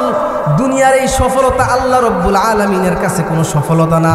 দুনিয়ার বাড়ি গাড়ি হইলে আল্লাহ রাব্বুল আলামিনের কাছে কোনো সফলতা না। দুনিয়ার ক্ষমতা হইলেও আল্লাহ রাব্বুল আলামিনের কাছে সফলতা না। তাহলে মহা সফলতা আল্লাহ রাব্বুল আলামিনের কাছে কি? আল্লাহ পাক রব্বুল আলামিন স্পষ্ট ভাষায় জানায়া দেন, প্রত্যেকটা মানুষকে মরণের স্বাদ আস্বাদন করতে হবে, প্রত্যেকটা মানুষকে মৃত্যুর স্বাদ আস্বাদন করতে হবে। সুতরাং যেই মানুষটা জাহান্নাম থেকে মুক্তি পেয়ে যাবে, জান্নাতের মধ্যে যাইতে পারবে, ওই মানুষটা আল্লাহ রব্বুল আলামিনের কাছে সবচাইতে বড় সফল। হাকিকত সে তু দুনিয়া বেখবর হায়, দুনিয়া কি নুমাইশ পর নজর হায়, নমি গোয়াম कि आज दुनिया जुदाबाश बहर कारे के बाशी बा खुदाबाश। তাহলে আল্লাহ রাব্বুল আলামিনের কাছে সফল কি? দুনিয়ায় বিশাল বড় বাড়ির মালিক হওয়া? জোরে বলেন। আল্লাহর কাছে সফল কি দুনিয়ায় ক্ষমতার মালিক হওয়া? দুনিয়ায় ক্ষমতার মালিক হওয়া, বড় বাড়ির মালিক হওয়া, ধন সম্পদের মালিক হওয়া, এগুলো আল্লাহ রাব্বুল আলামিনের কাছে বড় সফলতা না। আল্লাহর কাছে সফলতা হইল কেউ জাহান্নাম থেকে মুক্তি পেয়ে জান্নাতে যাইতে পারা। বলেন সুবহানাল্লাহ। আমার আপনার জীবনের হিসাব যদি আমি আপনি নেই, তাহলে দেখা যাবে আমার আপনার জীবনের মধ্যে আমলের তুলনায় গুনাহই তো বেশি। ঠিক নেই? আমলের তুলনায় কি বেশি? গুনাহ বেশি। এজন্য এখন থেকে, আজকে থেকে আমার আপনার জীবনটাকে কি করতে হবে? পরিবর্তন করার জন্য জীবনে অনেক কিছুর দরকার নাই। একটা ওয়াজ আপনাদের জীবনের পরিবর্তন নিয়ে আসতে পারে, একটা কথা আমার আপনার জীবনের পরিবর্তন নিয়ে আসতে পারে। এই জন্য পরিবর্তন নিয়ে আসার জন্য সুন্দর একটা মনের দরকার। কিসের দরকার? একটা নিয়তের দরকার। আল্লাহ, আমার জীবনের তো 50 বছর শেষ হয়ে গেছে। বরফের চাকা যেভাবে গলে যায়, গলে গলে শেষ হয়ে যায়, একজন মানুষ বিশাল বড় একটা বরফের চাকার মতো হায়াত নিয়ে আসছে। একটু একটু গলে গলে গলে গলে বরফের চাকা যেভাবে শেষ হয়ে যায়, একজন মানুষের হায়াতটা একদিন, 2 দিন করে করে, মাস করে করে, বছর করে করে তার জীবনের হায়াতটাও শেষ হয়ে যায়। আমি আপনি চাইলেও তো সময়কে আটকে রাখতে পারবো না। 50 বছর যদি আমার চলে যায়, 60 বছর যদি চলে যায়, 30 বছর যদি চলে যায়, বাকি 30 বছরও আমার আপনার হায়াত থেকে মুহূর্তের ভিতরে শেষ হয়ে যাবে। এই জন্য আল্লাহ রাব্বুল আলামিন কোরআনের মধ্যে জানায়া দেন, ওয়া'বুদ রাব্বাকা হাত্তা ইয়াতিয়াকাল ইয়াকিন। মৃত্যু আসার আগেই বেশি বেশি তুমি তোমার রবের ইবাদত করো, বেশি বেশি তুমি নামাজ পড়ো, বেশি বেশি তুমি জিকির করো, বেশি বেশি তুমি আল্লাহ রাব্বুল আলামিনের আনুগত্য করো। যদি আনুগত্য করে যাইতে পারো তাহলে তোমার আমার জীবনটা সফল। আর যদি শয়তানের ধোঁকায় পইরা, নফসের ধোঁকায় পইরা গুনাহের মধ্যে যদি লিপ্ত থাকো তাহলে তোমার আমার জীবন সফল না। এই জন্য একটা পরিবর্তনের দরকার। আর এই পরিবর্তনটা নিজের ভিতর থেকে যখন আপনারা চাইবেন, যখন নিয়ত করবেন, তখনই এই পরিবর্তন আসা সম্ভব। আর যদি নিজের ভিতর থেকে নিয়ত না করেন তাহলে আরও হুজুর আনেন, বড় বড় আলেম আনেন, আরও সবাইকে যদি নিয়ে আসেন, সবাই যদি আপনাকে ওয়াজ করে, তারপরও কখনো পরিবর্তন হবে না। এই জন্য আল্লাহর নবী সাল্লাল্লাহু আলাইহি ওয়াসাল্লাম হাদিস শরীফের মধ্যে জানায়া দেন, ইন্নাল্লাহা লা ইয়ানজুরু ইলা সুওয়ারিকুম ওয়ালাকিন্নাল্লাহা ইয়ানজুরু ইলা কুলুবিকুম। আল্লাহ রব্বুল আলামিন তোমাদের চেহারা চাইবেন না, কার চেহারাটা সুন্দর এটা আল্লাহ চাইবে না, কার দেহ দেখতে সুন্দর বড় এটা আল্লাহ রব্বুল আলামিন চাইবে না। আল্লাহ রব্বুল আলামিন তোমাদের অন্তরের নিয়তটাকে দেখবে। এজন্য অন্তরটাকে যদি ঠিক করতে পারেন, পরিবর্তন আসা কি সম্ভব। আমরা আমলের নিয়তে কথাগুলো শুনবো তো ইনশাল্লাহ। আজকে থেকে আমরা পরিবর্তন হব তো ইনশাল্লাহ। আল্লাহর এক বড় গোলাম, দুনিয়ার মধ্যে একজন বড় ওলি, আল্লাহ রাব্বুল আলামিনের একজন মাহবুব মুকাররব বান্দা খাজা ফরিদউদ্দিন আত্তার রহমাতুল্লাহি আলাইহি। নাম কি? ফরিদউদ্দিন আত্তার রহমাতুল্লাহি আলাইহি। আল্লাহ রাব্বুল আলামিনের একজন বড় ওলি ছিলেন। এই ওলি প্রথম জীবনে বড় ওলি ছিলেন না। এই ওলি প্রথম জীবনে আতর বিক্রি করতেন। এই জন্য তার নামটা আরবিতে হয়ে গিয়েছে আত্তার। আত্তার অর্থ হচ্ছে আতর বিক্রেতা। আতর বিক্রি করতেন, এই জন্য নামটা হয়ে গিয়েছে আত্তার। দোকানের মধ্যে বসে আছেন, আতরের শিশি নিয়ে সাজায়া বসে আছেন। অনেক কাস্টমার এসে আতর কিনে নিয়ে যায়, অনেকে এসে দেখে দেখে আবার চলে যায়, এমন হয় না? এই আল্লাহর বান্দা খাজা ফরিদউদ্দিন আত্তার রহমাতুল্লাহি আলাই প্রথম জীবনে একজন ব্যবসায়ী ছিলেন। বড় কোনো পরিবর্তন আসে নাই। প্রথম জীবনে ব্যবসার মধ্যে সময় দিতেন, সারাদিন ব্যস্ত থাকতেন, আমল আখলাকের কোনো খবর ছিল না। এই বান্দা দোকানের মধ্যে থাকে। একদিন একজন বৃদ্ধ মানুষ দোকানের মধ্যে প্রবেশ করছে। এই বৃদ্ধ লোকটা দোকানের মধ্যে এসে আতরের শিশিগুলো এখান থেকে সেখানে নেয়, সেখান থেকে এখানে নেয়। খাজা ফরিদউদ্দিন আত্তার রহমাতুল্লাহি আলাই বৃদ্ধ মানুষ হিসাবে প্রথমে তাকে কিছু বলে নাই।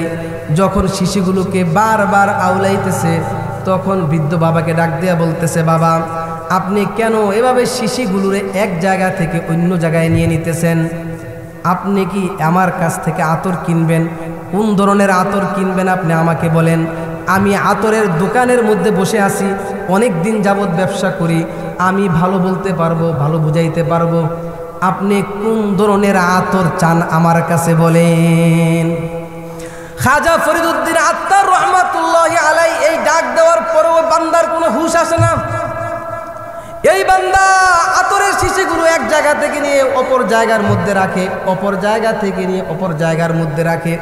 খাজা ফরিদউদ্দিন আত্তার চিন্তা করতেছে, আমি অনেক কষ্ট করে দোকানটারে সাজাইছি, আমি প্রতিদিন সুন্দর করে সাজাইতে হয়, আমি এত কষ্ট করে সাজাইলাম, আর বৃদ্ধ বাবা এসে সব কিছু পরিবর্তন করে দিতেছে, দোকানটারে উলট পালট করে দিতেছে। রাগত সরে তাকে ডাক দিয়ে কাছে নিয়ে আসছে, এসে বলতেছে, বাবা আপনার সমস্যা কি বলেন। খাজা ফরিদউদ্দিন আত্তার রহমাতুল্লাহি আলাইহির কথা শুনে ওই বান্দা বলতেছে, আমার কোনো সমস্যা নাই, আতর নেবেন? কয় না, আমি আতর নেব না। তাহলে শিশিগুলো এভাবে আমি ভাঁজ করে রাখলাম, গুছায় রাখলাম, আপনি এগুলোকে অগুছালু করতেছেন কেন, এগুম উলট পালট করতেছেন কেন? খাজা ফরিদুদ্দিন আত্তার রহমাতুল্লাহি আলাইহির জবাবে বলেন, ও ব্যবসায়ী, তুমি তো বড় ব্যবসায়ী, তুমি তো প্রতিদিন তোমার দোকানটারে সাজায়া গুছায়া রাখো, সুন্দর করে সাজায়া গুছায়া তুমি কাস্টমারদের সামনে তুমি উপস্থাপন করো। তুমি আমারে বলো, তুমি তোমার জীবনটারে কোনোদিন গুছাইছনি? দোকানটারে তুমি এত সুন্দর করে সাজায়া রাখছো, তুমি তোমার জীবনটারে গুছাইছনি?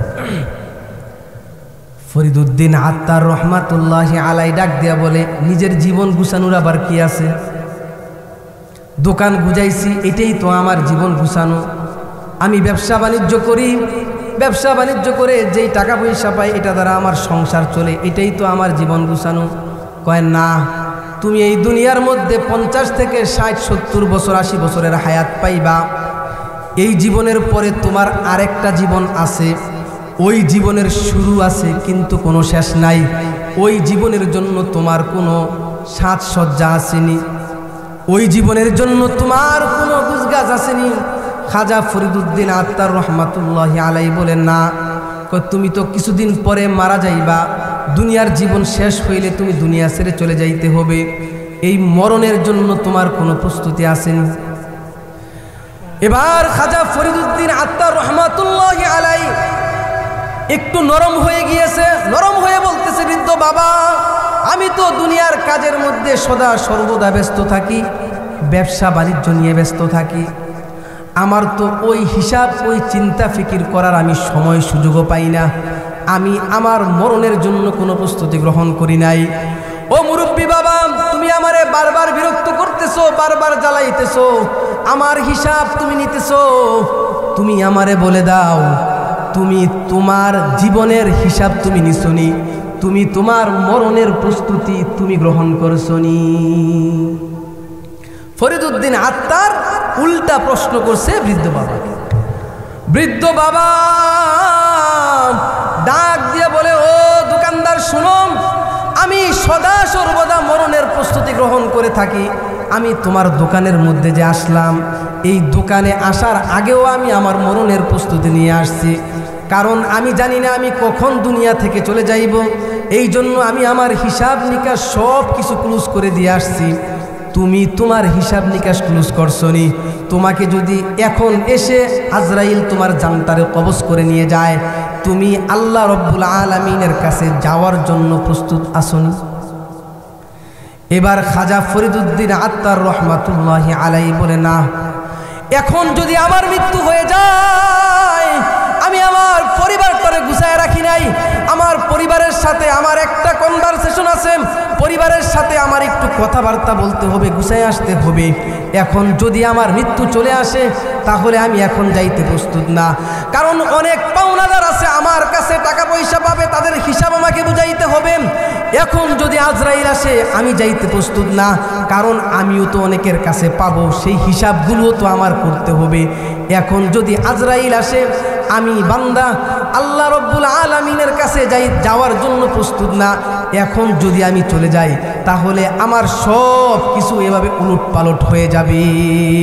এই কথা শোনার পর বৃদ্ধ বাবা বলেন, আমি সদা সর্বদা সম্পূর্ণ প্রস্তুত থাকি। দেখো, এই কথা বলে ওই বৃদ্ধ বাবা দোকানের দরজার সামনে গিয়ে কালিমে শাহাদাত পড়ে, আশহাদু আল্লাহ ইলাহা, সবাই পড়েন, আশহাদু আল্লাহ ইলাহা ইল্লাল্লাহু মুহাম্মাদুর রাসূলুল্লাহ কালিমে শাহাদাত পড়ে সঙ্গে সঙ্গে আল্লাহর এই বান্দা দুনিয়া থেকে চলে গেছে। মৌতু কাসিন কুল্লু নাসিন শারিবু কবরু বাইতিন কুল্লু নাসিন দাখিলু ইহা হাম সব মুসাফির আয়ে ওহি আখির ঠিকানা कोई आगे रवाना है कोई पीछे रवाना। এইবার খাজা ফরিদুদ্দিন আত্তার রহমাতুল্লাহি আলাই দেখে বৃদ্ধ বাবাটা আমাকে যে উপদেশ দিয়েছে, যে ওয়াজ করেছে, বাস্তবেও তো সে প্রস্তুত ছিল। কিন্তু আমি ফরিদুদ্দিন আত্তার রহমাতুল্লাহি আলাইহি দুনিয়ার কাজের মধ্যে এমন ব্যস্ত হয়ে গেলাম, দুনিয়ার ব্যবসা বাণিজ্যের মধ্যে এমনভাবে আমি আঁকড়িয়ে পড়লাম, এমনভাবে আমি জড়ায়া গেলাম। আমি ফরিদুদ্দিন আত্তারের যদি এখন মৃত্যু হয়ে যাইতো এই বাবার মতো, তাহলে আমি ফরিদুদ্দিন আত্তারের কোনো উপায় নাই। এই এক ঘটনার পরে খাজা ফরিদুদ্দিন আত্তার রহমাতুল্লাহি আলাইহি নিজের জীবনটারে গুছাই নিয়েছেন। বলেন সুবহানাল্লাহ। মানুষের জীবনের পরিবর্তনের জন্য, মানুষের জীবনের পরিবর্তনের জন্য সময়ের প্রয়োজন নাই। আপনি যত সময় দুনিয়াকে দিবেন তত দুনিয়া আপনাকে গ্রাস করে নিবে। আপনি যত সময় শয়তানকে দিবেন শয়তান আপনাকে দুনিয়া থেকে ভুলাইয়া দিবে। যত সময় আপনি নফসকে দিবেন নফস আপনাকে দুনিয়ার দিকে নিয়ে যাবে। আপনার পরিবর্তনের জন্য শুধু একটা সুন্দর মন, শুধু একটা নিজের পরিবর্তন দরকার, ঠিক কিনে বলেন? এজন্য ভাইয়েরা আমার, আপনাদের কাছে আমার উদাত্ত আহ্বান থাকবে, এখন থেকে, আজকে থেকে, এই মুহূর্ত থেকে নিজেকে পরিবর্তন করার একটা চিন্তা ভাবনা করেন, পরিবর্তন করার চিন্তা ভাবনা। আমরা যারা এখানের মধ্যে আছি, দেখেন আমার আপনার জীবনের কোনো সময়, আমার আপনার জীবনের কোনো প্রস্তুতি নাই। আমি আপনি যদি এখন নিজের জীবনের দিকে আমরা তাকাই, দেখবেন আমরা আমাদের আমলের মধ্যে কত গাফেল অবস্থায় আছি। আমরা আমাদের ঈমান আমলের মধ্যে কত বেখবর অবস্থায় আছি। এখন যদি আমার আপনার মৃত্যু হয়, আমার আপনার কোনো প্রস্তুতি আছে? কত মানুষ আমাদের কাছে টাকা পায়, কত মানুষের হক আমাদের কাছে আছে, কত মানুষের কাছে আমার পাওনা আছে, কোনো কিছুর মিটমাট কিন্তু আমরা করি। এজন্য ওমরে ফারুক রাদিয়াল্লাহু তাআলা আনহু পকেটের মধ্যে সব হিসাব নিকাশ নিয়ে ঘুরতেন। কারণ কখন জানি আমার মৃত্যু চলে আসে, যখন আমার মৃত্যু চলে আসে ওই হিসাব বের করে কে কয় টাকা পায় সেটা যেন বুঝায়া দেওয়া যায়। ভাইয়ারা আমার, বন্ধুরা আমার, এই জন্য এই মুহূর্তে আমাদের পরিবর্তন দরকার, আমাদের নামাজের দরকার, আমাদের ইবাদতের দরকার। নিজের জীবনের পরিবর্তন কেউ এসে দিবে না। দুনিয়ার ফিতনা ফাসাদ থাকবে, রাজনৈতিক অবস্থা থাকবে, সামাজিক অবস্থা থাকবে, মানুষ আমারে বিভিন্ন রকমের বিভিন্ন কমেন্ট করবে, মন্তব্য করবে। কিন্তু আমি যদি জাহান্নাম থেকে মুক্তি না হয়ে জান্নাতে যদি যাইতে না পারি, তাহলে আমার জীবনের কোনো সফলতা নাই। আল্লাহ কোরআনের মধ্যে স্পষ্ট ভাষায় জানায়া দিয়েছেন, কুল্লু নাফসিন যায়িকাতুল মাউত, প্রত্যেকটা মানুষ মরণের স্বাদ আস্বাদন করবে। তারপরে যেই মানুষটা তার আমল নামা পরিপূর্ণভাবে হিসাব বুঝাইয়া দেওয়া হবে, যেই মানুষটা জাহান্নাম থেকে মুক্তি পাবে, জান্নাতে যাইতে পারবে, সেই মানুষটা আল্লাহ রব্বুল আলামিনের কাছে বড় সফল। আর এই দুনিয়ার জীবনটা হইল একটা ধোঁকার জীবন। কিসের জীবন? ধোঁকার জীবন। কিভাবে সেটা বলার সময় হয়তো আমার হবে না। দুনিয়ার জীবনটা একটা ধোঁকার জীবন, আল্লাহ রব্বুল আলামিন কোরআনের মধ্যে জানায়া দিয়েছেন। এই জন্য এই দুনিয়ার ধোঁকার মধ্যে আমাদের পড়ার সুযোগ নাই। আমলের লাইনে এখন পরিবর্তন করা দরকার। ফরিদুদ্দিন আত্তার রহমাতুল্লাহি আলাইহি এক পরিবর্তনে বিশাল বড় আল্লাহর ওলি বুজুর্গ হয়ে গেছে। এক পরিবর্তনে আল্লাহওয়ালা বুজুর্গ হয়ে গিয়েছেন। নিজের জীবনের পরিবর্তনের জন্য সময়ের প্রয়োজন নাই। আমি পরে করব, কালকে করব, কালকে করব, কাল করতে করতে আপনার জীবন শেষ হয়ে যাবে। কাল কিন্তু আপনার জীবনে আসবে না। একদিন দেখা যাবে আমার আপনার মরণের টিকিট চলে এসেছে, ঠিক নি ভাই? এজন্য কাল করা যাবে না। এখন থেকেই আমার কি করতে হবে? প্রস্তুতি নিতে হবে। আর না হয় সব কিছু কি হয়ে যাবে? বন্ধ হয়ে যাবে। আল্লাহর নবী সাল্লাল্লাহু আলাইহি ওয়াসাল্লাম হাদিস শরীফের মধ্যে ইরশাদ করেন, ইজা মাতাল ইনসান ইনকাতা আনহু আমালু। ইজা মাতাল ইনসান ইনকাতা আনহু আমালু। মানুষ যখন মারা যায় তখন তার সব রকমের আমলগুলো বন্ধ হয়ে যায়। সব আমল কি হয়ে যায়? বন্ধ হয়ে যায়। আপনাদের এলাকায় এমন কি হয়েছে, মানুষ মারা গেছে, মারা যাওয়ার পরে একদিন রাতের বেলায় আপনিও মসজিদে আইছেন, আপনার সেই মারা যাওয়া বাবা অথবা দাদাও মসজিদে নামাজ পড়তে আসছে? হয়েছে এমন? এটা কি কোনোদিন সম্ভব? অথবা এমন হয়েছে যে আপনি রাতের বেলায় গভীর রজনীতে রাস্তা দিয়ে হাঁটতেছেন, দেখা হয়ে গেছে, সালাম কালাম করছেন, এমন হয়েছে? আল্লাহর নবী সাল্লাল্লাহু আলাইহি ওয়াসাল্লাম বলেন, ইজা মাতাল ইনসান ইনকাতা আনহু আমালুহু, মানুষ মারা যাওয়ার পরে তার সব রকমের আমলগুলো বন্ধ হয়ে যায়। মানুষ মারা যাওয়ার পরে তার সব রকমের আমল বন্ধ হয়ে যায়। মানুষ মারা যাওয়ার পরে তার নামাজ পড়ার আমল বন্ধ হয়ে যায়। মানুষ মারা যাওয়ার পরে তার রোজা রাখার আমল বন্ধ হয়ে যায়। মানুষ মারা যাওয়ার পরে তার ইবাদত বন্দেগী বন্ধ হয়ে যায়। জিকির আজকার বন্ধ হয়ে যায়। কোরআন তেলাওয়াত বন্ধ হয়ে যায়। সব আমল বন্ধ হয়ে যায়। সব আমল বন্ধ হয়ে যায়। আল্লাহর নবী সাল্লাল্লাহু আলাইহি ওয়াসাল্লাম জানাই দিলেন, মানুষ মারা যাওয়ার পর তার সব রকমের আমল বন্ধ হয়ে যায়। ঠিক নি বলেন? সব রকমের আমল বন্ধ হয়ে যায়। মানুষ মারা যাবে এটাও তো নিশ্চিত, নাকি মতবাদ আছে? কারো সন্দেহ আছে? কারো সংশয় আছে? মানুষ মারা যায় না ভাই আপনাদের এলাকায়? মানুষও তো মারা যায়। এই দুনিয়ার মধ্যে কত মানুষ আমরা দেখলাম, কত মানুষের জানাজা পড়াইলাম, কত মানুষের জানাজা পড়লাম, কত মানুষ দেখলাম। আজকে কাশপুরের মধ্যে ঘটনা, কাশপুরে গাড়ি দিয়ে যাইতেছি, দেখলাম একটা অটো রিকশার মধ্যে 6 জন মানুষ পড়ে মারা গেছে। 6 জন মানুষ পড়ে সাথে সাথে দুনিয়া থেকে চলে গেছে। এমন হয় না? এখন তো দেখবেন ঢাকার শহর পুরো দখল করে রাখছে রিক্সাওয়ালারা। আপনারা কেউ গেছেন কিনা জানি না, বিশ্ব রোডের মধ্যে অটো চলে, বিশ্ব রোডের মধ্যে রিক্সা চলে। তারা চিন্তা করে এই গত আন্দোলনের মধ্যে আমাদের অবদান কি কম নাকি? এজন্য তারা নিয়ে কি করে স্বাধীনতার ভোগ করে বিশ্ব রোডের মধ্যে গিয়ে অটো, বিশ্ব রোডের মধ্যে গিয়ে রিক্সা নিয়ে উঠে যায়। সরকার বলতেছে আপনারা ভিতরের যে রাস্তা সেগুলোর মধ্যে চালান। সরকার এই কথা বলার পরে বিশাল বড় আন্দোলন করে পুরো রাস্তাঘাট সব কিছু বন্ধ করে দিচ্ছে। না আমরা ভিতরে কি করবো, গাড়ি চালাবো। তো ভিতরে বিশ্ব রোডের মধ্যে বড় বড় হাই রোডের মধ্যে যখন ছোট ছোট গাড়িগুলো উঠে, দেখা যায় বড় বড় গাড়ির সাথে একটু বাড়ি লাগলে কি হয়ে যায়, বিশাল বড় একটা অ্যাক্সিডেন্ট হয়ে যায়। হয় না ভাই? আল্লাহর নবী সাল্লাল্লাহু আলাইহি ওয়াসাল্লাম হাদিস শরীফের মধ্যে জানায়া দেন, মানুষ মারা যাওয়ার পরে সব রকমের আমলগুলো বন্ধ হয়ে যায়, সব রকমের স্বপ্নগুলো বন্ধ হয়ে যায়। দেখবেন দুনিয়ার মধ্যে সব বিষয় নিয়ে মানুষের মধ্যে ইখতিলাফ আছে, মতানৈক্য আছে, মতবাদ আছে।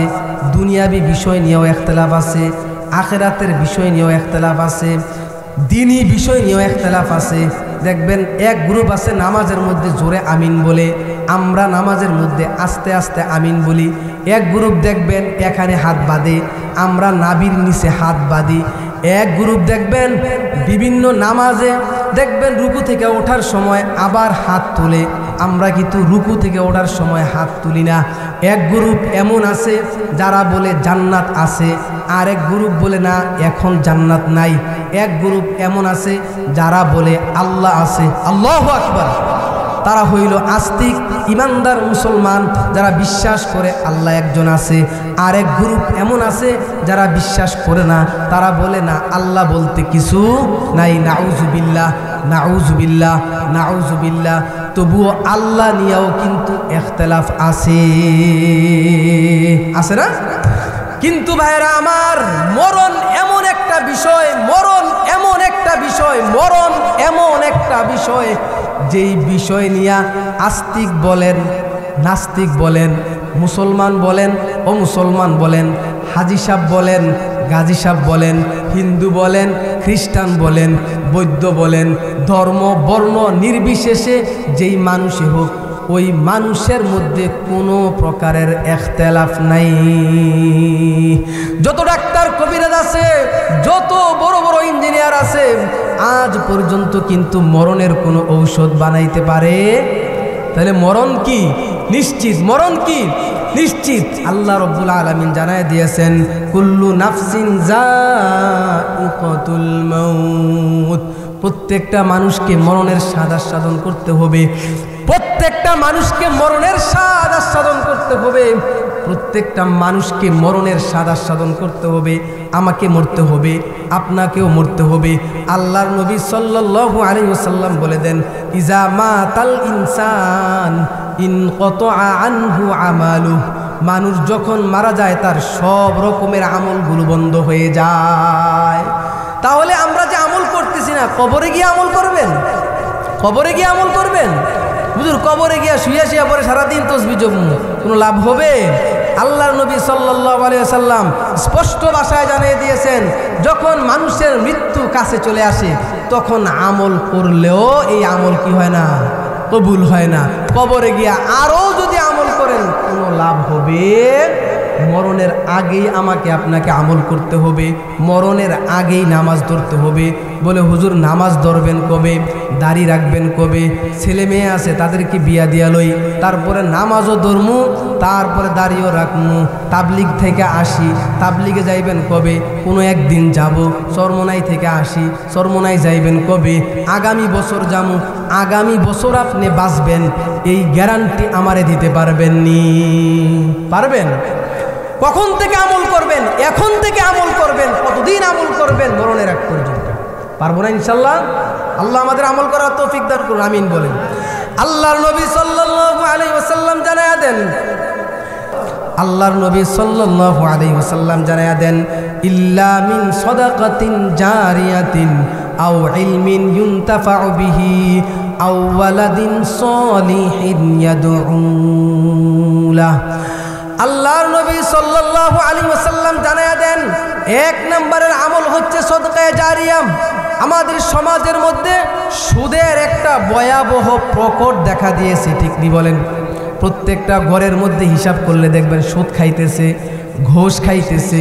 প্রত্যেকটা মানুষ সুদ ঘোষের মধ্যে এমনভাবে লিপ্ত হয়ে গিয়েছে। আল্লাহর নবী সাল্লাল্লাহু আলাইহি ওয়াসাল্লাম বলেন, আখেরি জমানায় এমন একটা সময় আসবে যেই সময়টা মানুষ চাইলেও সুদ থেকে বাঁচতে পারবে না, সুদের গ্রাণ নেওয়া হইলেও কবরে যাইতে হবে। আমরা মনে হয় ওই সময়টার মধ্যে এখন পৌঁছে গেছি। ঘরে ঘরে সুদের অবস্থা।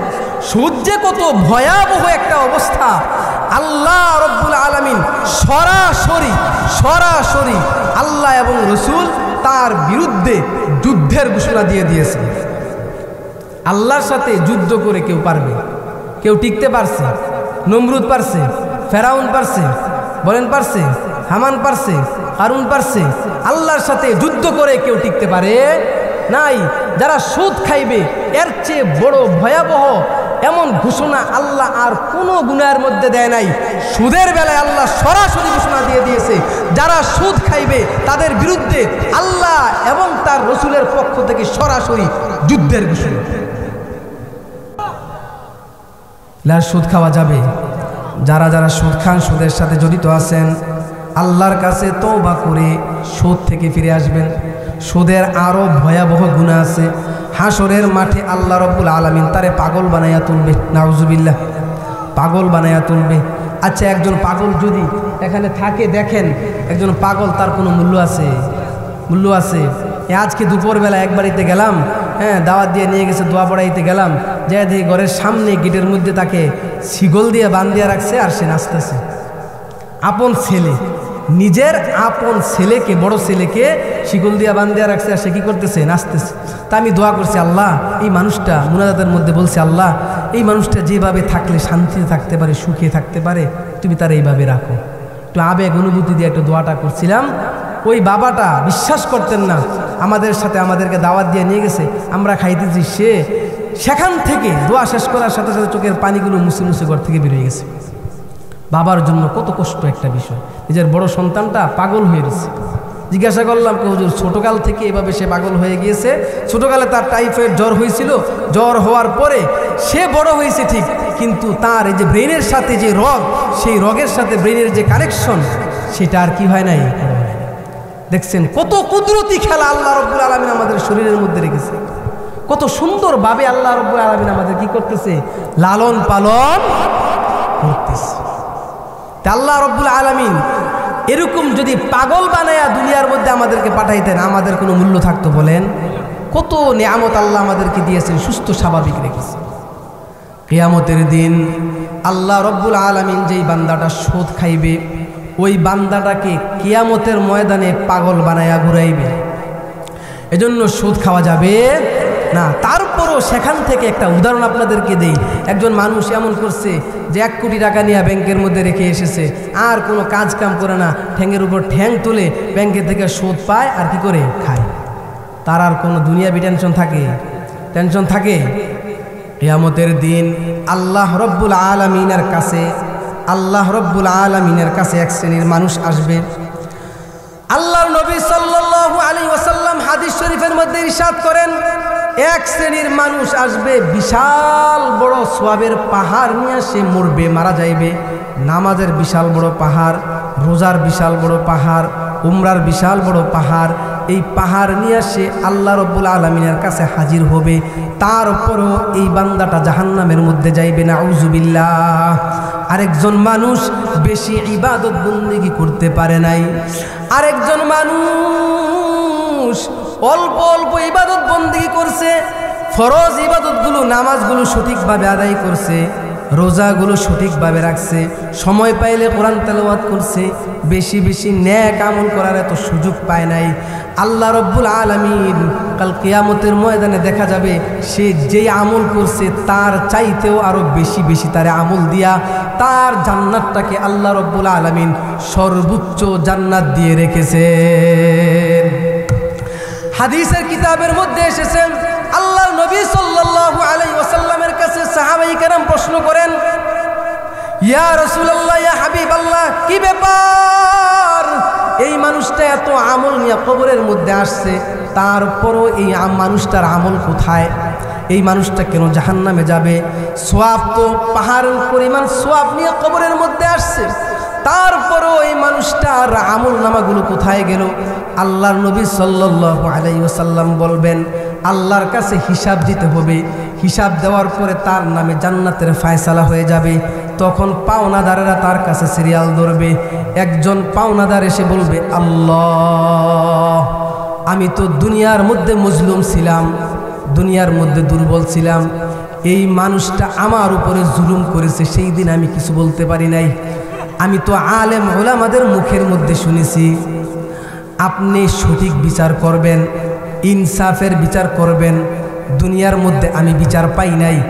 আজকে আমি তোমার কাছে ইনসাফের বিচার পাওয়ার জন্য, ন্যায় বিচার পাওয়ার জন্য তোমার কাছে আসলাম। আজকেও দেখি তুমি আমার বিচারটা শুনতেছো না, এই মানুষটারে জান্নাত দিয়ে দিতেছো। বান্দা ডাক দিয়া বলবে, কি হয়েছে? আল্লাহ ডাক দিয়া বলবে, বান্দা বলবে, আল্লাহ, এই মানুষটা আমার একদিন গালি দিছিল, আজকে তুমি বিচার করো। আল্লাহ রাব্বুল আলামিন বলবেন, গালি দিয়েছিল, যা তার সওয়াবগুলো তুই নিয়ে যা। আরেকজন পাওনাদার আছে, ওই পাওনাদার বলবে, আল্লাহ, এই মানুষটা আমার নামে দোকানে বসে বসে গীবত শিকায়াত করছে, আল্লাহ রাব্বুল আলামিন বলবেন, তার রোজাগুলো তুই নিয়ে যা। আরেকজন বান্দা বলবে, আল্লাহ, এই মানুষটা আমার কাছ থেকে ঘুষ খাইছে, আমার হক সে অন্যায়ভাবে নিয়ে গিয়েছে, আল্লাহ রাব্বুল আলামিন বলবেন, তার সওয়াবগুলো তুই নিয়ে যা। আল্লাহ রাব্বুল আলামিন এভাবে তার সবগুলো সওয়াব দিয়ে দিবে। এখনো কিন্তু তার পাওনাদার এখনো শেষ হয় নাই।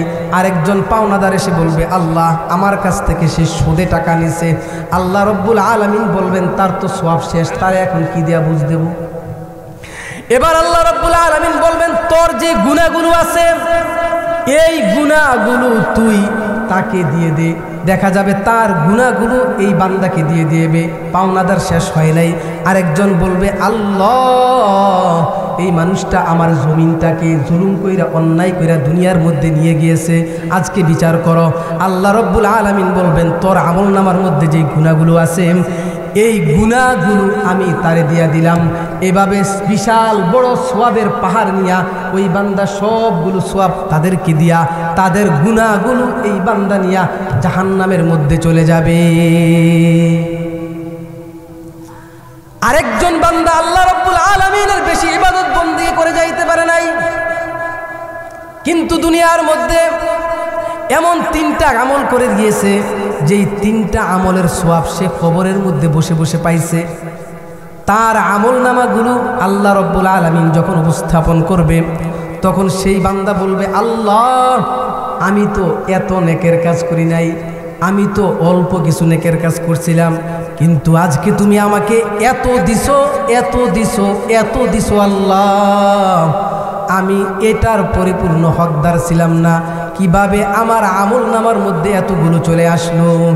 আল্লাহর নবী সাল্লাল্লাহু আলাইহি ওয়াসাল্লাম জানায়া দেন, ইজা মাতাল ইনসানু ইনকাতা আনহু আমালুহু ইল্লা মিন সালাসাতিন। মানুষ মারা যাওয়ার পরও 3টা আমল বাকি থাকে। আর সবগুলো আমল তার বন্ধ হয়ে যাবে। 1 নাম্বার হচ্ছে সদকায়ে জারিয়া, 2 নাম্বার হচ্ছে ইলমে নাফে উপকারী ইলম, 3 নাম্বার হচ্ছে নেক সন্তান। আমি 3 নাম্বারটারে আগে বলবো, 2 নাম্বারটারে পরে বলবো, আর 1 নাম্বারটারে সবার শেষে বলবো। একটু মনোযোগ দিয়ে শুনবেন। আল্লাহর নবী সাল্লাল্লাহু আলাইহি ওয়াসাল্লাম 3 নম্বরে বলেন ওয়ালাদিন সালিহিন ইয়াদউলা, নেককার সন্তান দুনিয়ার মধ্যে রেখে গেছে। ওই নেককার সন্তান তার বাবা মায়ের জন্য দোয়া করেছে, দাদা দাদির জন্য দোয়া করেছে। বান্দাটা মারা গেছে, তার আমল নামা বন্ধ হয়ে গিয়েছে, কিন্তু নেককার সন্তান প্রতিদিন কোরআন তেলাওয়াত করে, প্রতিদিন নামাজের পরে বাবা মার জন্য দোয়া করে, প্রতিদিন ইবাদত বন্দেগী করে, বাবা মার জন্য কান্নাকাটি করে। এই আমলগুলো নেককার সন্তানের আমলগুলো তার বাবা মা কবরের মধ্যে বসে বসে পায়। বলেন সুবহানাল্লাহ। নেককার সন্তান বানানোর দরকার আসেনি? আসেনি? বাবা, একদম আপনাদের জীবনের বাস্তবতা থেকে আপনারা দেখেন, যেই সন্তানটা নেককার সন্তান হইছে, আর কিছু না পারলেও তো বাবা মার জানাজাটা দেয়। কি বলেন, দোয়া করে না? আমি তো যখনই হাত তুলি আমার বাবা মার জন্য আমি দোয়া করি, যখনই হাত তুলি আমি আমার বাবা মার জন্য দোয়া করি। বাবা, দোষের জন্য বলি না, যেহেতু আপনারা আমার আত্মীয় স্বজন, কাছের মানুষ, আপনারা বুঝবেন। আপনি নিজে নিজের বাবা মার জন্য কয়দিন দোয়া করেছেন? কতটুকু করেছেন? যদি বছরে 1 দিন করেন, মৃত্যুবার্ষিকী পালন করেন, তাও আমাদেরকে ভাড়া করে এনে কি করেন? দোয়া করেন। ঠিক নি বলেন? নিজে কয়দিন বাবা মার জন্য কান্নাকাটি করে 2 হাত তুলে গভীর রজনীতে উঠে বাবা মার জন্য দোয়া করেছে? আল্লাহর নবী সাল্লাল্লাহু আলাইহি ওয়াসাল্লাম 3 নম্বরে বলেন আওয়ালাদিন সলিহিন ইয়াদউলা, ওই বান্দার আমল নামার মধ্যে সওয়াব পৌঁছতেই থাকে। যেই বান্দাটা একটা নেককার সন্তান রেখে যায়, আমি বলি না আপনারা মুফতি রেখে যান, মুহাদ্দিস রেখে যান, আলেম রেখে যান, হাফেজ রেখে যান, আমি বলি একটা দিনদার নেককার সন্তান রেখে যান। রাসূল বলে নাই আউওয়ালাদিন আলিমিন, আউওয়ালাদিন মুহাদ্দিসিন, আউওয়ালাদিন মুফতিন। রাসূল এটা বলে নাই। রাসূল বলছেন আউওয়ালাদিন সলিহিন ইয়াদউলা, নেককার সন্তান রেখে যান। এখানে মাদ্রাসা আছে, চৌমুনি মাদ্রাসা আছে। এই মাদ্রাসাগুলোর মধ্যে যদি আপনারা আপনাদের সন্তানকে দেন, অন্তত পক্ষে 3-4 পর্যন্ত যদি পড়ে, এই সন্তানটা যদি নেককার হয়, তারপরে ব্যারিস্টার হবে, ডাক্তার হবে, ইঞ্জিনিয়ার হবে, কোনো সমস্যা আছে? সমস্যা আছে? তা আপনাদের সন্তান সন্ততি নাতি নাতনিদেরকে দিবেন তো ইনশাল্লাহ? ভাই, বর্তমান যুগ বড় ভয়াবহ যুগ। এখানেও বলতেছি, এখানে মহিলা মাদ্রাসা আছে। বর্তমান যুগ বড় ভয়ঙ্কর যুগ। সন্তানগুলো কি যে ভয়াবহ অবস্থা হয়ে যাইতেছে, আপনারা কি জানেন? ছোট একটা মেয়ে, বয়স নাকি 11 বছর, এই মেয়ের জন্য সারা বাংলাদেশ কান্নাকাটি। মেয়ের বাবা এসে অভিযোগ করতেছে আমার সন্তান গুম হয়ে গেছে। পরে তথ্য তালাশ নিয়ে দেখি 11 বছরের বয়স। 11 বছর বয়সে তো ঘর থেকে আমরা রাস্তায় যাওয়ারও সাহস করি না। আমার মনে আছে, এক ঘর থেকে, একই ঘরের ভিতরে 2-3টা রুম থাকে না, এই রুম থেকে সেই রুমে যাওয়ারও আমরা কি করি নাই? সাহস করি নাই। তাহলে এখন আমাদের কি হয়েছে? এই সন্তানগুলো দেখছেন 11 বছর বয়সে প্রেমিক নিয়ে বাইকে পলাই গেছে, 3-4 দিন কোনো কি নাই, খোঁজখবর নাই, আর সারা বাংলাদেশে মানুষ কান্নাকাটি করতেছে। তাহলে কি বুঝলাম? এই সন্তানদেরকে আমাদের নেককার সন্তান বানাইতে হবে। বাহিয়া নামক একজন মহিলার ঘটনা পাওয়া যায়। এই মহিলা মৃত্যুবরণ করার পরে আল্লাহ রব্বুল আলামিন তার সন্তানকে স্বপ্নে দেখাইছে। স্বপ্নে দেখে এই মহিলার চাদরটা আল্লাহ রব্বুল আলামিন, বিছানাটা রাইয়ান ফুল দ্বারা ভরপুর করে দিয়েছে। এই মহিলার বালিশটাকে আল্লাহ রব্বুল আলামিন জান্নাতের রেশমের বালিশ দ্বারা ব্যবস্থা করে দিয়েছে। সন্তান ডাক দিয়া বলে, মা, তোমার উপরে আমার কোনো হক আসেনি। মহিলা বলে, না বাবা, তুমি যেই আমলগুলো করো সেই আমলগুলো করতে থাকো। কি করে? প্রত্যেক দিন বাবা মার জন্য দোয়া করে, প্রত্যেক সপ্তাহে বাবা মার কবরটাকে জিয়ারত করে, কবর জিয়ারত করে আশেপাশের যতগুলো কবর আছে এই সবগুলো কবরের জন্য ওই বান্দাটা গিয়ে কবরের মধ্যে পৌঁছাইয়া দেয়। এজন্য মহিলা কবরের মধ্যে বসে বসে বসে বসে কি পাইতেছে? নেক পাইতেছে। 2 নাম্বার সদকায়ে জারিয়া, 2 নাম্বার হচ্ছে ইলমে নাফি, অর্থাৎ এমন ইলম অর্জন করা যেই ইলম দ্বারা মানুষ উপকার হয়। ডাক্তার বানাইছেন, ইঞ্জিনিয়ার বানাইছেন, এটার দ্বারাও মানুষ উপকার হয়। এটার সীমানা কতটুকু? দুনিয়া পর্যন্ত। কিন্তু ইলমে দ্বীন যদি আমরা শিখে যাই, ইলমে দ্বীনের যদি আমরা তালিম করে যাই, একে অপরকে শিখাইলে কিয়ামত পর্যন্ত একজন আরেকজনকে হাফেজ বানাবে, আলেম বানাবে, মুফতি মুহাদ্দিস বানাবে, কিয়ামত পর্যন্ত আমল পৌঁছতেই থাকবে। আর 1 নাম্বার হচ্ছে সদকায়ে জারিয়া, এমন কিছু দান করে যাওয়া যেই দানের কারণে আল্লাহ রব্বুল আলামিন কিয়ামত পর্যন্ত তার সওয়াব পৌঁছতেই থাকবে। আপনি একটা মসজিদ বানিয়ে দিয়ে গেলেন, মসজিদের মধ্যে যত মানুষ নামাজ পড়বে, সেজদা দিবে, একটা সওয়াব আপনার আমলনামায় পৌঁছবে না। একটা মাদ্রাসা বানাই দিয়ে গেলেন, যতদিন পর্যন্ত মাদ্রাসার মধ্যে পড়াশোনা করবে একটা সওয়াব পৌঁছবে না। আপনি একটা রাস্তা বানিয়ে দিয়ে গেলেন, রাস্তা দিয়ে যত মানুষ চলবে আপনার একটা আমল নামার মধ্যে সওয়াব পৌঁছবে। আপনি একটা গাছ লাগাই দিয়ে গেলেন, ওই গাছের ছায়ার মধ্যে যারা উপকার অর্জন করবে একটা ফল খাইবে, আপনার আমল নামার মধ্যে সওয়াব পৌঁছতে থাকবে। হুজুর মসজিদ বানানোর মতো টাকা আমার নাই, মাদ্রাসা বানানোর মতো টাকা আমার নাই, মসজিদে একটা ইট দেওয়ার মতো টাকাও কি আপনার নাই? নাই? মসজিদ, মাদ্রাসা অথবা রাস্তাঘাট এমন কিছু কাজ করে দিয়ে যাইবেন যেই কাজগুলো কিয়ামত পর্যন্ত আমার আপনার কবরের মধ্যে কি করবে? পৌঁছতেই থাকবে, পৌঁছতেই থাকবে। তাহলে আমরা এমন কিছু কাজ করার জন্য রাজি আছি তো ইনশাআল্লাহ? আল্লাহ রব্বুল আলামিন যেই কথাগুলো বললাম এগুলোর উপর আমাদের সবার আমল করার তৌফিক দান করুন, সবাই বলুন আমিন।